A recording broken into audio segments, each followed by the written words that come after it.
So, hi all mga Mimars! So, welcome back ulit sa ating YouTube channel. So, for today's video and content, another fully view, another thoughts naman tayo, another camera test na naman tayo ng isang smartphone or Android phone. And we have here the Samsung A37 5G.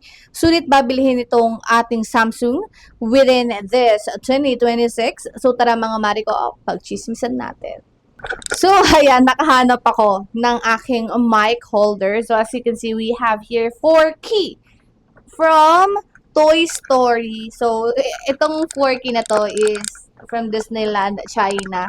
And kay J-Vlog to actually. And ginamit ko lang siya para lang may hawakan ako ng mic. Kaya kasing lagay siya dito sa akin damit kasi pag naaanoan siya ng hair ko, nagkakalus ko siya. So, we have, napakaganda naman ng microphone natin, Anes. So, magugulat si J-Vlog, meron tayong nakuhang microphone holder. But anyways, start na tayo muna mga Mariko sa specification nitong ating smartphone. Okay, so this Samsung A37 5G was released way back on March 2026 of this year. So, meron to 6.7 inches Super AMOLED display, 120Hz refresh rate. This is made on Corning Gorilla Glass Victus Plus. And pagdating sa kanyang IP rating mga Mariko, this is IP68, meaning dust tight and water resistant po itong ating Samsung. Immersible to up to 1.5 meter. Of course, this is for only 30 minutes. So, pagpasensya nyo na, kumukulog kasi dito mga Mariko, napakalakas ng ulan dahil siguro merong ang bagyo. Pero,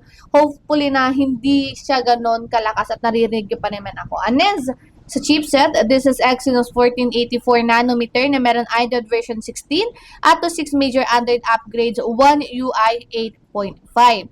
Sa GPU, this is Eclipse 530. At pagdating sa storage, meron tayong 4 na pagpipilian with this smartphone. So, meron tayong 6GB of RAM with 128GB of ROM, 8GB of RAM with 128GB of ROM, 8GB of RAM with 256GB of ROM, and the biggest storage that we have is 12GB of RAM with 256GB of ROM. Sa main camera naman, mga Mariko, meron tayong triple lenses. So, main camera is 50 megapixel. Ultra wide is 8 megapixel and then 5 megapixel naman yung ating macro lens.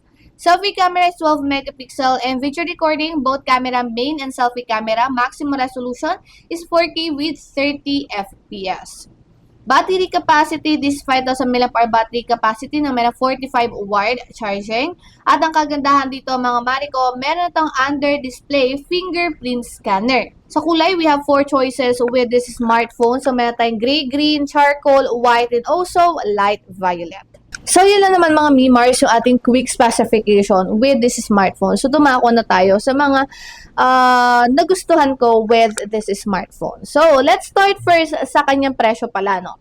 So, carefully checking sa online platform natin or online shopping platform natin. This is around, if I'm not mistaken, nasa 14 to 15. Let me just double check kasi ayoko nang ma-miss information tayo, no? So, pupunta kasi isang online platform, which is kung saan namin nabili yan. Again, if you want to consider buying this smartphone, just click yung left bottom part po ng video natin. Mas mura nyo na siyang mabibili. This is, well, let me just check. Where is it? 837. Yeah. So, 15,980 to be specific sa online, mga Mariko. But if you're going to use the voucher that we have here sa left bottom part ng video natin, meron pa kayong less dyan ng 1,000 to 2,000 pesos. So, basically, nasa 13,000 pesos nyo na lang mabibili yung ating smartphone yan. At nabili namin to nasa around 12, if I'm not mistaken, or 11, parang ganon yung range niya. Kasi meron kaming voucher din na ginamit. Kasi, siyempre, pwede mong gamitin yung lahat ng voucher. Nag-card ata kami, kaya mas malaki yung discounts. But anyways, yan, meron tayong exclusive voucher dyan sa left bottom part. So, ano nga ba yung mga nagustuhan ko dito? Let's start first sa kanyang design. So, as you can see right here, we have here the Samsung A37 5G. And tignan nyo naman kung gaano kaganda yung kanyang design. Though it actually plain and minimalist, pero kahit na minimalist siya or plain siya, para sa akin, very classy yung kanyang vibe. Ako kasi yung tao na hindi mahilig sa vibrant color ng smartphone at hindi ako yung tao na habol ko is yung kulay. Mas nakatutok ako checking the specifications, especially the chipset, the camera, and also the speaker, and also yung screen. Bonus na lang talaga yung design. Parang less ko na, parang late ko, last ako last na siyang nagiging attention, I mean, paano ba siya explain? Last ko na siyang, reference or preference pag lahat is, alam niyo, may checklist kasi tayo. Kaya kasi tayong checklist sa mga smartphone. Pero ako, mga mare ko, meron ako sariling checklist. And last na sa checklist ko talaga is yung design. So, madalang lang din kasi ako nagki-case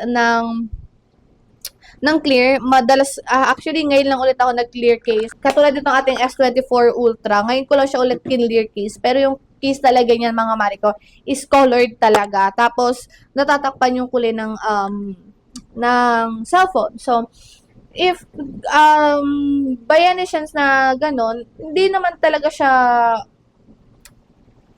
kasi hindi naman talaga siya ma-appreciate pag naka-case talaga siya. Mas ma-appreciate mo yung design niya and also yung kulay niya pag naka-clear case siya.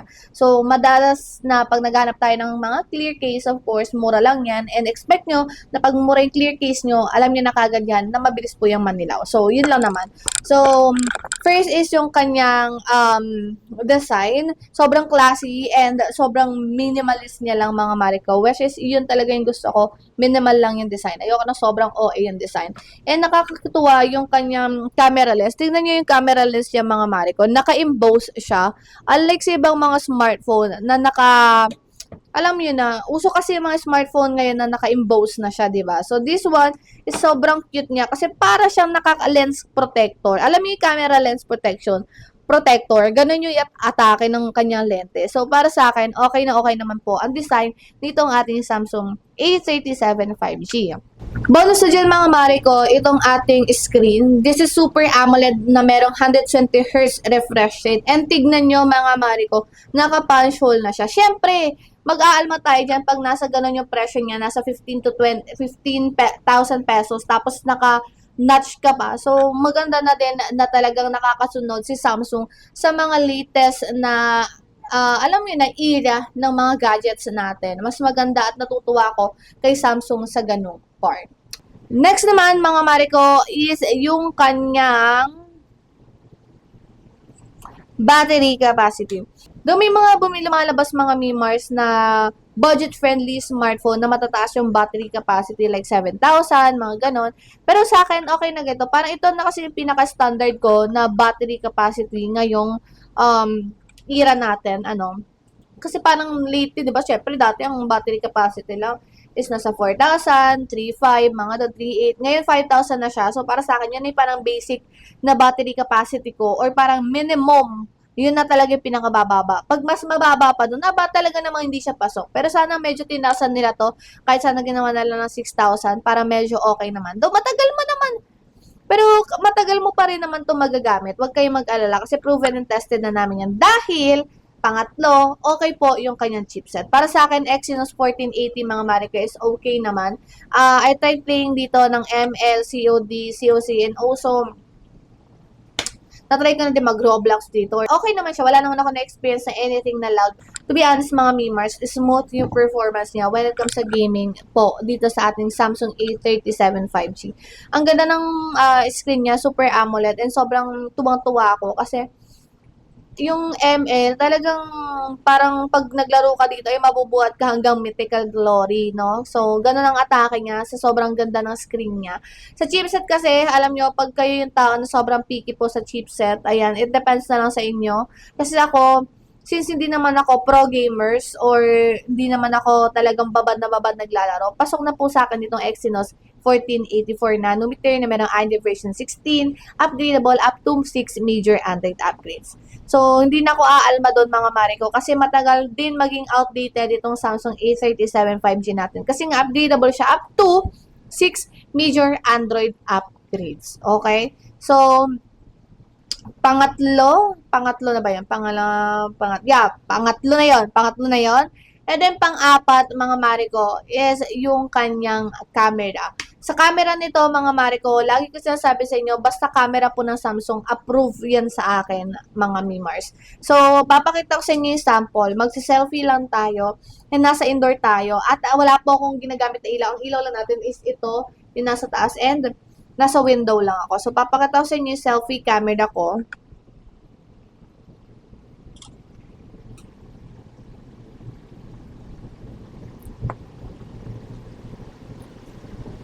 Okay, so try naman nating main camera. Okay, zoom ko siya up to 2. Tignan nyo, grabe. Ang linaw talaga ng camera niya, mga mga mare ko. And sa video recording, okay lang din to, mga Mimars. Try natin na. Video sample of Samsung A37 5G, currently using the front-facing camera. So, wala akong ginagamit na anything or ring light. Yan lang po ang ilaw natin. And nasa window lang tayo natapat. So, this is just a natural light. Indoor shots, video recording. Tingnan natin yung quality niya. Of Samsung A37 5G, currently using the front-facing camera. So, wala. O, diba? So, ang ganda ng video recording niya, mga Mimars. Insert ko na yung clip nito para naman makita nyo din. So, wag ko si-separate ako ng clip nitong ating video recording and also photo samples using the Samsung A37 5G. Okay? The fifth one na nagustuhan ko dito, mga mare ko, is the speaker nito, mga Mimars, is malakas din naman at hindi naman siya sobrang distorted. Hindi din po siya basag or anything. Kasi may mga speaker na sobra naman na kung makapag pa-volume ng kanilang phone at maiirita ka na kasi nga ang sakit na sa tenga nung tunog ng kanilang smartphone. Pero dito, mga Mimars, hindi naman po sobrang sakit sa tenga ng speaker ng ating Samsung A37 5G. So, bonus na dito, mga Mimars ko, is yung kanyang IP rating. Kasi this is IP68. So, meaning dust tight and water resistant po. Itong ating Samsung. So, meaning po nun is pwede mo siyang ilubog. Meron lang specific na lalim kung hanggang gaano kalalim mo siyang ilulubog at gaano katagal mo siyang ilulubog. Siyempre, ikaw naman, common sense naman, kahit sino naman, wala naman sigurong tao nagagamit ng cellphone niya within 1 hour sa ilalim ng tubig. Ano? So, wala naman siguro, no? If ako sa tingin ko kasi wala naman kasi talagang gano'n. Pero it really depends, no? Pero para sa akin, hindi ko ilulubog yung cellphone ko ng 1 hour. Kahit sabihin natin mababaw lang, hindi ko siya ilulubog. Maybe 10, 20, 15. Actually, matagal na yung 10 minutes. Kami nga yung mga video shots namin, yung video samples namin sa underwater. Sobrang saglit lang nun, like 5 minutes, 10 minutes, 2 minutes, yan na yung mga ganyan. And sa pool lang namin siya nilulubog. So, nilulubog namin siya actually. Meron lang certain na lalim. Hindi namin nilulubog yung pinang-dive. Alam niyo yung mga nauuso ngayon, nagda-dive, yung nag-free dive or freestyle na diving. Hindi siguro ganon. So, yun lang naman, mga mare ko. Kasi salt water yun no?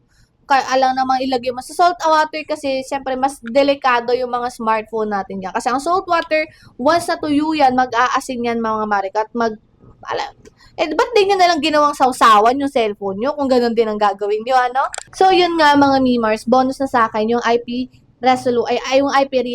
yung IP rating nitong ating smartphone. So, kung tatanungin nyo ako, Maring Ana, marerecommend mo ba siya ngayon 2026? Yes, marerecommend ko siya. Pero, siguro itong advice na to is para sa akin lang. It really depends na lang talaga kung magkano yung budget nyo. And kung talagang gustong-gusto nyo na talagang mag-upgrade. Bago kayo mag-upgrade sa isang bagay at alam nyo medyo pricey siya. Kasi nasa 12 range pa to, kahit may voucher to. Pricey siya for me kasi hindi ko siya matatawag na budget-friendly smartphone. Kasi yung specification niya, yes, okay naman siya. Pero yung presyo niya, nasa 20 tayo. So, 20 na hindi ako approve kasi medyo pricey pa siya. And then, 80% is okay naman siya. So, hintayin nyo lang siguro mag-sale. Itaon nyo siguro na may sale bago kayo bumili if talagang gustong-gusto nyo. Pero kung money is not a problem naman, mga Mimars, go! Purchase nyo na to kasi best buy po itong ating Samsung A37 5G natin. So, sulit na sulit to. Kaya nga sa sobrang sulit niya, inarbor ko na. So, ako nang gagamit ito. Babalitaan ko kasi sa mga gaming ko dito. And then mag-share din ako ng video recording ko ng gaming dito using ML. So, yun lang naman, yes, marirecommend ko siya sa inyo if naghanap kayo ng smartphone na alam nyo okay ang camera, okay ang chipset, okay ang battery capacity, and okay din ang kanyang design. So, go na purchase this A37 from Samsung. 5G na rin to mga Mariko. So, basically, pwede mo nang dalhin to anywhere. And ito pa pala, tip lang mga Mariko. Alam nyo ba, sobrang ganda ng Samsung S24 Ultra namin or yung isa pang Samsung namin. Kasi nga, pag wala kaming load sa data namin, yung isang kasi SIM namin dito, lahat kasi, meron kasi parang GOMO dito, Globe, and also Smart.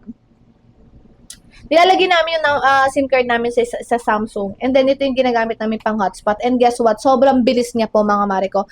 Ginagamit na namin siya actually pang hotspot minsan pag wala na talaga kami data from plan. So, yes, okay na okay po itong ating Samsung A37 5G. But then again, disclaimer lang po na I'm not a pro po when it comes to reviewing ng mga tech. I'm just sharing guys my thoughts, my experience, also my own feedback with this smartphone since ako'y nakagamit, ako'y may hawak, ako'y naka-experience mismo dito sa smartphone na to. So, yun lang.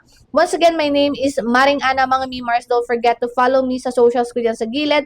Thank you so much for watching and abangan nyo yung camera and also game test natin with the smartphone and bye-bye!